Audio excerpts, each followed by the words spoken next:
Vandaag hebben we de tweede aflevering van het programma Ontwikkelingsforum. Dit is het programma waar we met alle beschikbare kennis een dialoog over ontwikkeling hanteren. We hebben vandaag het thema naar een gezonde samenleving. En we hebben dan ook twee deskundigen aan tafel. Kamala Nanan Pandey en Kirti Algo. Kamala is psychiater van huis uit en Kirti is sociale wetenschapper. En we gaan met deze twee belangrijke dames ons buigen over het thema naar een gezonde samenleving, maar dan ook met nadruk op de psychische problematiek, spiritualiteit en natuurlijk ook de oplossingen hiervoor. Kamala en Kirti, ik neem jullie direct mee naar onze hele diverse samenleving en cultureel opzicht. We hebben verschillende religieën en onze voorouders hebben ook heel veel kennis meegenomen. En de grote vraag is natuurlijk, wat is de betekenis van religie voor de psychische problematiek? Dat is een hele goede vraag. Religie draagt bij aan een stukje vorming, maar ook aan een stukje geestelijk welzijn. Wat je dus wel vaak in de praktijk ziet, is dat vanwege het feit dat in de moderne geneeskunde religie niet diezelfde plek krijgt, de waarde van religie aan de geestelijke gezondheidszorg niet voldoende wordt gewaardeerd, niet voldoende wordt erkend. Maar als je kijkt dus naar die dagelijkse praktijk, nou, heb je een klein probleempje, je gaat naar je geestelijke, je pandit, je mulvi of naar je doeman en die zegt je van, nou, doe zo een ritueel, pak het zo aan. En dan slaat het aan. Ja, heel interessant. Kamala, wat doen culturele verklaringen en met name het bovennatuurlijke?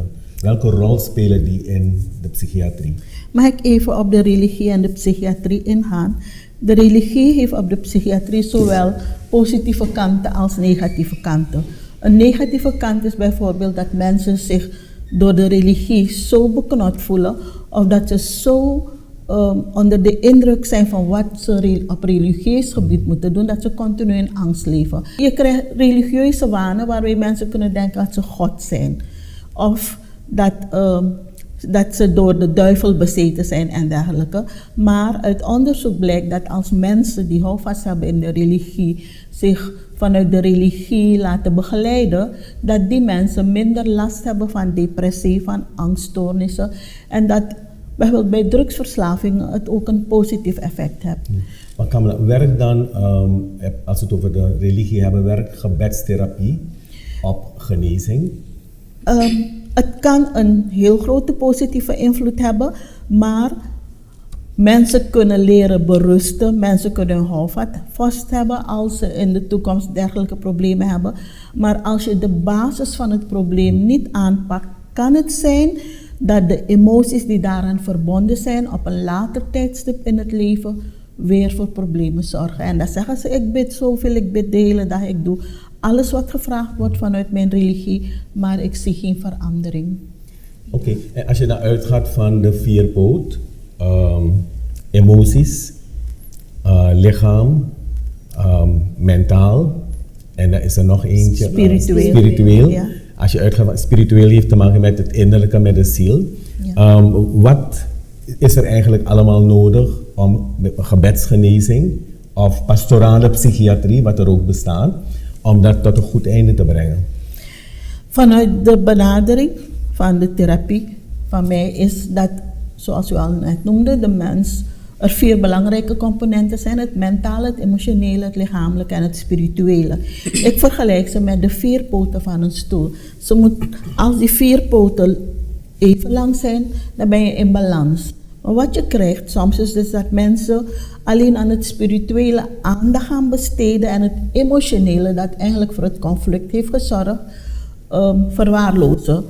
Mentaal, intellectueel zijn ze super, lichamelijk zijn ze gezond, maar emotioneel zitten ze helemaal in de knoop. En als je kijkt, als die poot van het emotionele korter is en je maakt de poot van het spirituele langer en langer, kan je wel krijgen dat het emotionele compenseert, maar niet dat het de emotionele problemen helemaal oplost. Ze blijven op de achtergrond sudderen, ze blijven in je onderbewuste een rol spelen. Ja. En als je nu nog erbij neemt, dus de spelers op de, noem het de markt voor geestelijke problemen, voor geestelijke aandoeningen, dan heb je nog de traditionele geneeskunst, dus naast de kerk, naast de psychiater, de psycholoog en noem het maatschappelijk werk. Kerkie, wat is nu dus de rol van traditionele genezers? Welke bijdrage spelen die, weet je, dus in het oplossen van de geestelijke problematiek? Ze spelen een vrij sterke rol. Het punt is alleen dat je ze niet in kaart kunt brengen, omdat het zich allemaal voltrekt in een taboesfeer. Niet zo lang terug had ik een gesprek met iemand die healer is, part-time healer. De persoon heeft een eigen praktijk, modern, hooggeschoold, hoogopgeleid. En toen kregen we een discussie over de healing. En die zei van nou, eigenlijk als je dus naar die bonoman gaat of naar die lukuman gaat, is de kans op healing veel te klein, omdat de persoon zich niet houdt aan de spirituele codes. Dat brengt me op de vraag dus, die mevrouw Kamla net beantwoordde. Religie heeft goede kanten, maar heeft ook minder goede kanten. Het hangt ervan af van wat is eigenlijk het cv van zo'n healer. En op die markt heb je van alles en nog wat. En niet alles dat zich aandient is even goed.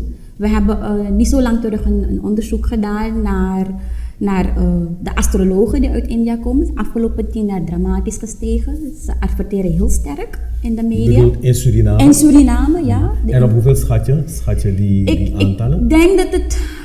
Ja, er zijn personen die zeggen dat het rond de 10, 20 zit. Anderen zeggen dat het zit rond de 30 tot 50. We weten het niet precies. We proberen het in kaart te brengen.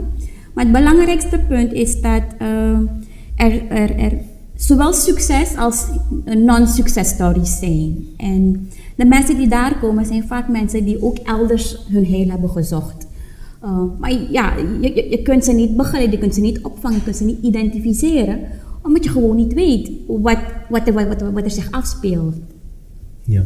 Ja, misschien kunnen we ook even naar het punt gaan van dus de verhouding tussen, noem het chronische ziekte en de psychische problematiek, de geestelijke ziekte. We weten dat internationaal in Suriname heb je een enorme toename van de chronische ziekte, met name hart- en vaatziekten. En wereldwijd is de doodsoorzaak 31%, weet je, van de belangrijkste doodoorzaken. Dat zijn hart- en vaatziekten internationaal. In Suriname is het 26%. Maar de grote vraag is van wat is eigenlijk de verhouding tussen, noem het dus die chronische ziektes en wat we noemen dus de psychische problematiek, de geestesziekten. Een tijdje geleden had de WHO gesteld dat in het jaar 2020 depressie de voornaamste oorzaak van de dood zou zijn. En dan niet zeg de depressie zelf, maar de gevolgen van depressie op het lichaam. En die zijn enorm. Hè? Je krijgt hart- en vaatziektes, je krijgt hoge bloeddruk, je kan suikerziekte krijgen, je kan van alles krijgen als gevolg van de depressie. En een depressie ontstaat niet zomaar. Een depressie... Wat is dat precies, een depressie? Een depressie is een situatie waarbij iemand door problemen in het leven, het mag eenmalig geweest zijn, een trauma of meerdere keren, continu in een stresssituatie is. Het lichaam maakt continu stresshormonen aan. En als je lichaam continu stresshormonen aanmaakt, heeft dat gevolgen op lichamelijk gebied. En dan kan je een ziekte ontwikkelen waarvoor jij genetisch het meest ontvankelijk bent. Maar je kan ook psychische stoornissen ontwikkelen die variëren van hyperventilatieklachten tot angststoornissen, tot depressie en zelfs tot een psychose. Dus eigenlijk is het heel moeilijk, niet altijd makkelijk om, laten we zeggen, depressies, dus de geestelijke kant te scheiden van de lichamelijke kant. Mind en body zijn één, alleen is het zo dat de wetenschap body compleet gescheiden heeft van de mind. En hoezeer je ook de aandacht daarop probeert te richten, men is zo gefocust op het lichaam, op de ziekte en niet op de mens die ziek is. Waardoor dus het gevolg is dat de gezondheidszorg zo duur wordt, omdat je maar één aspect benadert. Maar dan heb je het over, als je zegt de wetenschap, heb je het over de westerse wetenschap. westerse wetenschap, waar een ja. strikte scheiding is aangebracht tussen lichaam en geest. Ja. Kirti, hoe zie jij eigenlijk dat van body en mind? Nou, ik ga helemaal akkoord met mevrouw Kamla. Als je dus kijkt in de literatuur, en is tenminste mainstream literature, westerse kennis, dan draait eigenlijk het geheel om wat je kan zien. Als je het ziet, dan bestaat het. Als je het niet kan zien, als je het niet meetbaar kan maken, dan bestaat het niet. En daar zit er een valkuil in. Het heeft dan ook te maken met hoe wij omgaan met kennis en hoe we omgaan met onze mensen. Ik vertelde eerder dus dat we bezig zijn met een onderzoek naar astrologen. Nou, we proberen nu een platform te creëren om dus de resultaten te presenteren. En we hebben een paar critici om ons heen die zeggen, maar waarom ben je daarmee bezig? Wat is het belang ervan? Je kan toch gewoon kijken naar hoe de hersenen functioneren en dan heb je het antwoord al. Want misschien is het allemaal hocus pocus. En kijk, dat soort geluiden die bevestigen eigenlijk het eenzijdig benaderen van gezondheid, namelijk alleen het lichaam. Ja, maar dat brengt me op het punt van Kamala, in de traditionele, noemen we de gangbare psychiatrie, gaat men ervan uit dat geestelijke problemen en geestesziekten eigenlijk oorzaak vinden in de hersenen en dat daarbij ook psychologische of psychische en sociale factoren een rol kunnen spelen. En hoe zie je eigenlijk dus die gangbare psychiatrie en wat heb jij in de praktijk, Kamala, van de beoefening van psychiatrie in Suriname gedaan aan deze benadering vanuit het Westen? Toen ik in 1989 afstudeerde als psychiater, heb ik een paar jaar gewoon echt volgens het Westers model, zoals je het noemde, het biopsychosociale model gewerkt. Maar ik had geen bevrediging. Ik schreef mensen medicijnen voor, ik voerde gesprekken. Maar een enkele keer had het effect en dan zijn er factoren waardoor je dus dat effect kan verklaren. Maar voor een ander deel had het geen effect. En ik had geen bevrediging en de patiënt bleef zich ongelukkig voelen. Toen ben ik gaan zoeken naar andere manieren van behandeling en zo kwam ik op het gebied van werken via het onbewuste, waarbij blijkt dat trauma's in het onbewuste opgeslagen worden en dat die over het algemeen niet toegankelijk zijn, maar als er bijvoorbeeld mensen een trauma hebben meegemaakt op 3-4-jarige leeftijd en ze denken dat vergeten te zijn, ligt het ergens opgeslagen. En dan kan er iets kleins gebeuren dat lijkt op datgene wat toen is gebeurd en dan krijg je dat het lichaam niet alleen, maar ook de persoon zo heftig reageert dat je denkt van hé, waarom gedraagt die persoon zich zo? Waarom is er zo'n woede-uitbarsting? Of waarom begint die persoon te beven, heel lichaam te trillen? En je weet het niet, maar als je verder gaat zoeken, dan ontdek je wat er toen is gebeurd, waardoor de persoon zo reageert. En dat kon ik doen met de cognitieve hypnotherapie, die ik verder uitgebreid heb met Wat is dat? De cognitieve hypnotherapie is een vorm van hypnotherapie, niet waarbij je met hypnose werkt, dus van suggesties van en nu ga je van je drank afraken en nu ga je niet meer roken. Nee, bij de cognitieve therapie zoek je naar de oorzaak. Je gaat kijken van, kan je ontdekken via je onderbewuste waar de oorzaak is.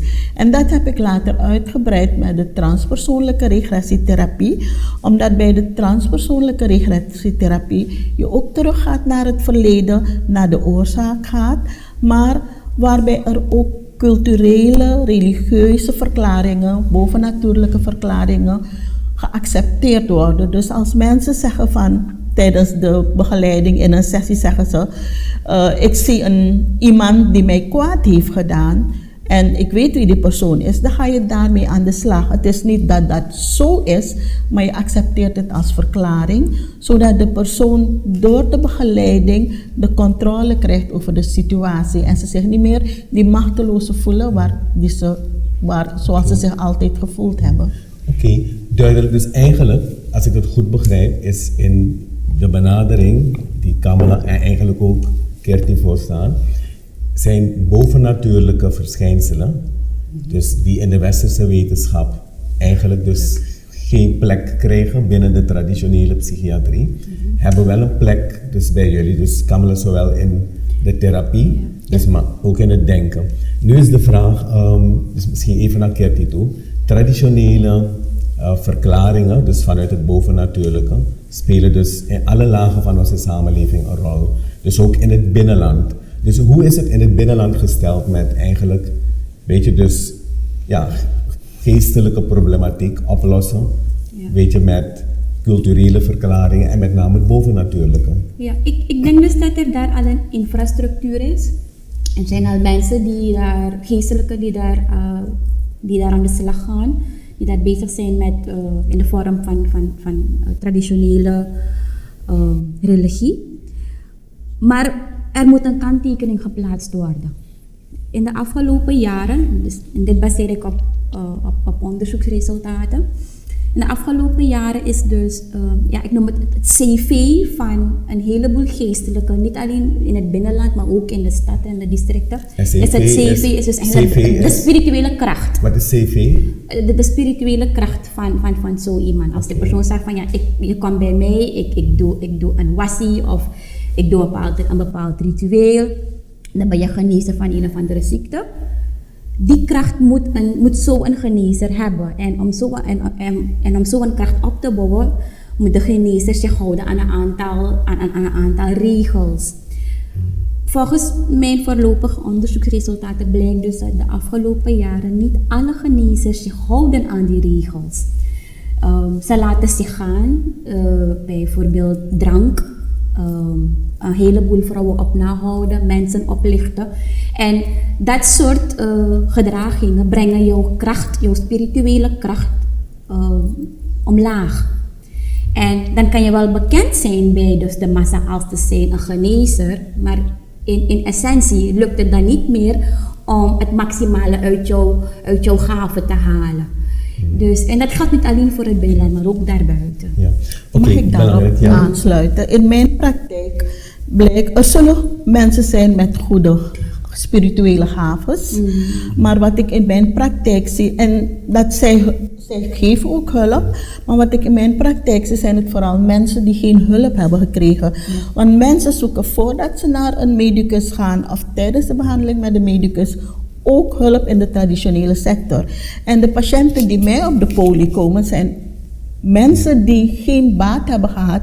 En ze rapporteren ook misbruik. Hè? Dat de genezer ze zo met angst verbindt en zegt alleen ik kan je beter maken en je mag niemand vertellen wat er hier gebeurt. En wat patiënten bij mij ook gerapporteerd hebben, dat er sprake is van seksueel misbruik. Ze moeten met die genezer naar bed, anders gaat er onheil over de hele familie komen. En dat zijn heel gedragingen die echt niet door de beugel kunnen. Dat is ook bevestigd. Ja. Maar als je nu kijkt, als we dus kijken naar de psychische problematiek, die is internationaal en ook nationaal, is op de tweede plaats. Nou, Kamala zegt van eigenlijk is het op de laatste plaats. Oké. En er speelt een stukje, we hebben het gehad over het bovennatuurlijke. En dat kan variëren van alles, hè, dus vloeken, weet je, dus in politieke tijd, verkiezingstijd komen we straks. Heb je dus, zeggen mensen van, dus heb je ongelooflijk veel negatieve energieën die ook worden gestuurd. Maar als we dat punt even laten voor wat het is en gaan naar de andere kant. Psychische problematiek heeft toch ook te maken met, laten we zeggen, de niet bovennatuurlijke kant. Je kunt toch ook via trauma's eigenlijk allerlei aandoeningen krijgen. Kamala, hoe zit dat? Dus dat is die emotionele poot waarover ik het eerder had. Als er iets gebeurt in je leven, bijvoorbeeld een kind dat in een gezin opgroeit waar het seksueel misbruikt wordt door een gezinslid of waar de moeder door de vader mishandeld wordt, zo'n kind voelt zich niet veilig. Het leeft continu in angst. Als dit kind naar school gaat, kan het zich ook niet concentreren, want het denkt, als ik straks naar huis ga, weet ik niet of mijn moeder nog in leven is. Deze emoties kunnen de rest van het leven invloed hebben, omdat ze de kijk van dat kind dat zich ontwikkelt tot een persoonlijkheid, dat ze de kijk op de wereld veranderen. Dat kind leert bang te zijn voor situaties. Dat kind heeft geen zelfvertrouwen. Dat kind leert de mond dicht te houden als er sprake is van misbruik. Want niet zelden in misbruiksituaties is het zo dat het kind gedwongen wordt om de mond dicht te houden. Want zeggen ze, als je het aan iemand vertelt, gaat papa naar de gevangenis en dat soort situaties. Wat ook gebeurt is dat deze kinderen door die ervaring, bijvoorbeeld, ik heb nu een casus van een vrouw die als kind door haar moeder heel erg gekleineerd is geworden. Zodra ze iets deed, hoorde ze die snerpende stem van die moeder van dit is niet goed, dat is niet goed, dat is niet goed. Ze is nu een volwassen vrouw, intellectueel is ze prima, lichamelijk is ze prima, maar emotioneel zit ze in de knoop. En ze werkt op een plek en zodra haar baas haar roept, het is een vrouwelijke baas, doet dat die angst bij haar aanwakkert. En als die baas een beetje boos is, dan is ze weer dat kleine bange kind en dan gedraagt ze zich ernaar. Begint ze hyperventilatieaanvallen te krijgen en dan zegt men ja, ze stelt zich aan, want waarom, ik ben toch niet zo'n strenge baas, maar het is het verleden dat een rol speelt wat maakt dat dit zich nu kan voordoen. Ja. Ja. In mijn geval is het dus zo dat hetzelfde verleden eigenlijk wordt vertaald naar een stukje karmische achtergrond. Zo wordt er gesteld dat een kind wordt geboren in zo'n gezin, omdat er dus in vorige levens een rekening te vereffenen is. En wil je dus dat dan aanpakken, ga je dan eigenlijk in het karmische verleden interventies moeten plegen. Je gaat moeten kijken hoe je dat gaat oplossen en daar die knoop losmaken. Maar het hangt ervan af. Karma is hetgene wat je doet. Is hetgene wat je doet en dat gevolgen heeft voor jouw heel leven. Alles wat je doet, wat je zegt, wat je voelt, komt terug. En het hangt ervan af van hoe dus de healer, hoe dus de religie omgaat met deze informatie. Ja, maar geldt dat, kijk, karma is natuurlijk een begrip dat, weet je, dus door Hindoes wordt gebruikt. Maar is dat ook van toepassing op andere culturen? Is het ook van toepassing op het christendom, op de mensen die vanuit de volksreligie eigenlijk spiritualiteit beleven? Ik heb dus nu een geval. Laat me even eerst ingaan op de vraag. Ja, het is van toepassing op andere religieën. Denk maar aan dus de Winti-religie. We hebben nu een geval, een mevrouw, ze is christen, gemengde etnische groep, 46 jaar en ze heeft al 4-5 jaar heeft ze klachten. Ik weet niet, u gaat het waarschijnlijk misschien beter begrijpen. Haar trombocytenwaarde is 6. En dat is een veel te lage waarde om het lichaam te helpen. Haar rode bloed. Ja. Dus wanneer ze een sneetje krijgt, dan bloedt ze dood. Dat is me verteld. Nou, ze gaat al 4-5 jaar naar het ziekenhuis en ze krijgt alleen maar prednison voorgeschreven. En prednison is een geneesmiddel. Het is een middel dat gelieerd is aan het hormoon cortisol, dat ook een stresshormoon is. En de bijwerkingen zijn enorm. Ja. Je kan zo dik worden, je kan hoge bloeddruk ontwikkelen, je kan suikerziekte ontwikkelen, je kan maagklachten ontwikkelen, botbreuken, je kan depressief worden, je kan zelfs psychotisch worden van prednison. Hou dat punt vast, we komen zo naar op terug. Bottom line, de artsen konden dus eigenlijk het probleem niet vaststellen. Ze is opgenomen in het ziekenhuis. En nu zegt dus een healer tegen haar van je moet eigenlijk een spirituele diagnose doen. Een luku, zoals we dat kennen, een luku doen. Ze doen een luku en wat blijkt? Het meisje is gemengd. En het blijkt dus dat haar voorouders bepaalde energieën vereerden als middel om te komen tot groei, tot geld, macht. En op een gegeven moment hebben haar voorouders de verering stopgezet, verwaarloosd, met als gevolg dat een heleboel generaties daarna met allerlei ziektes kampen, waaronder kanker. Ze heeft familieleden verloren aan kanker en de vraag is nu, gaat ze het redden? Ze is niet ready, of althans ze wil niet. Ze wil niet verder gaan met de traditionele geneeswijze en blijft nog aankloppen bij de medische wereld. Maar dat laat eigenlijk ook een beetje licht schijnen op hoe eigenlijk ziektes doorgroeien en hoe je ze kunt benaderen. En dat voorouderverering en karma zijn allemaal dingen die daar een rol in vervullen. Ja, heel interessant. Misschien voor een goed begrip, inderdaad, reïncarnatie. Weet je dus dat die ziel, weet je, dus terugkeert. is natuurlijk inderdaad niet iets dat je alleen maar hebt binnen de Hindoe-religie en de mensen vanuit India. Omdat, ja, persoonlijk heb ik ook natuurlijk projecten meegemaakt waaruit heel duidelijk blijkt dat het reïncarnatiebegrip, weet je, de wedergeboorte, dat het springlevend is, bijvoorbeeld onder de Saramakaners. Winti. Weet je, dus Winti, maar ook met het woordje China, of Kina zeggen ze. En Kina Siki, weet je, dus betekent niet alleen maar, weet je, dus dat je een dreef hebt of een verbod hebt, weet je, voor bepaalde handelingen, maar het is via de vaderlijn ook verbonden met reïncarnatie. Maar Kamala, interessant. Mag ik even op het van karma en kirti in te gaan? Karma in het christendom zegt men, wat je zaait, zal je oogsten. Ja. Dus dat is ook de karma-leer. En wat jij zegt wat jij vertelde van de verering van bepaalde energieën, tijdens mijn onderzoek ben ik ook dergelijke casussen tegengekomen, waarbij dus de voorouders, het waren Hindoestanen uit India, hadden meegenomen en er veel onheil over de generaties kwam nadat die moeder die uit India was gekomen gestopt was. En het blijkt dus dat er toen geiten geofferd werden en toen dat gestopt werd, kwam dus er onheil. En in de therapie kan je dat symbolisch herstructureren. Vanuit de beleving van de patiënt kan je met die energie communiceren. Zeggen van, je moet rust hebben, je moet hier niet blijven hangen. Je stuurt ze niet gewoon weg, maar je maakt gebruik van het geloof van de patiënt, de religie, en je laat dat als houvast sterke anker zijn, zodat de mensen in staat zijn om de entiteit naar het licht te sturen. Je stuurt ze niet zomaar ergens voor rust. Ja, oké, belangrijk. Als we nu moeten gaan naar een oplossing, naar een gezonde Surinaamse samenleving. Kamala heeft de integrale psychiatrie eigenlijk geïntroduceerd in Suriname. Eigenlijk ook vanwege, weet je, dus de traditionele psychiatrie met vaak medicijnen, bijwerkingen van medicijnen. Daar heeft ze ervaringen uitgeput. Hoe moeten we ons dat voorstellen, die integrale psychiatrie?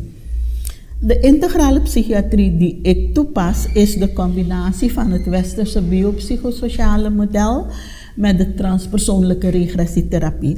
Als iemand bij me komt, ga ik... En transpersoonlijke regressietherapie is wat men vaak noemt past life therapie? Dat is maar een beperkte omschrijving. Okay. Bij past life denk je alleen aan teruggaan naar past life, eerdere levens. Maar bij die transpersoonlijke regressietherapie maak je ook gebruik van culturele verklaringen, dus die niet alleen met vorige levens te maken hebben, maar ook met vervloekingen zoals Kitty noemde, bezetenheid, invloeden van voorouders, rituelen die niet onderhouden worden. En door die werkwijze, dus als iemand bij me komt, begin ik eerst met het westerse biopsychosociale model. En als dat niet of onvoldoende effectief is, overleg ik met de persoon van wil je ook op die andere manier behandeld worden. Als ze ja zeggen, ga ik aan de slag. Maar ik krijg ook wel eens het antwoord van nee, mijn religie verbiedt dat. Of ik moet met mijn voorganger praten. Of mijn religie verbiedt dat ik terug ga naar vorige levens. Want ze associëren het direct met vorige levens. En dan respecteer je dat.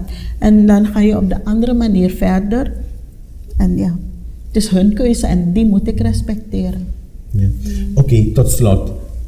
We willen allemaal ontwikkelen een gezonde samenleving.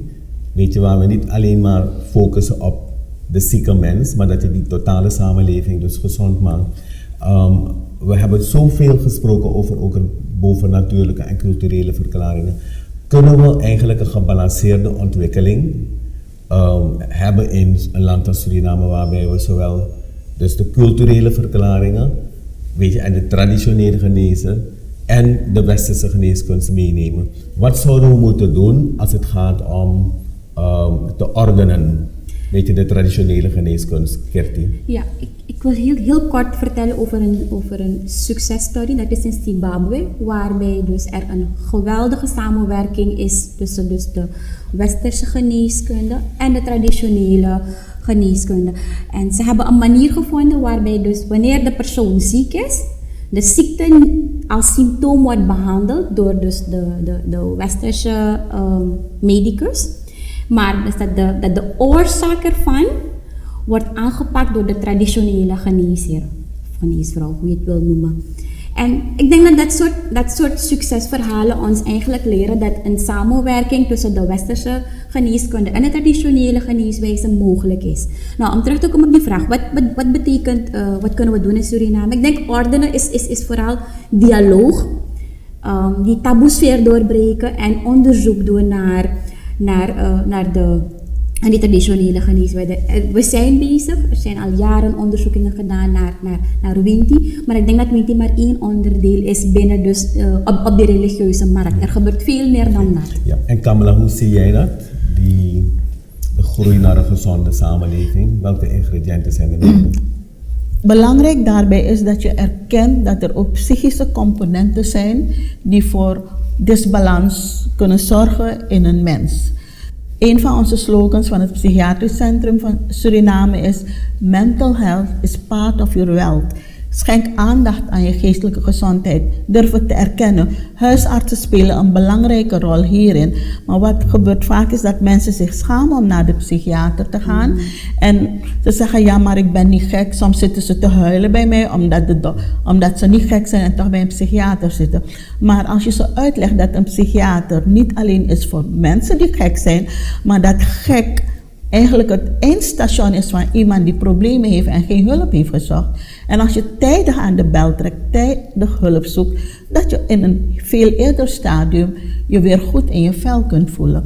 Ten aanzien van de traditionele geneeswijze, we moeten eigenlijk onderscheid maken tussen malafide en bona fide genezers. Je hebt mensen die de krachten hebben, de spirituele krachten hebben, maar zich er tegen verzetten vanuit de religie. Ze worden lichamelijk ziek. Ik heb 2 mensen begeleid die daarmee te maken hadden.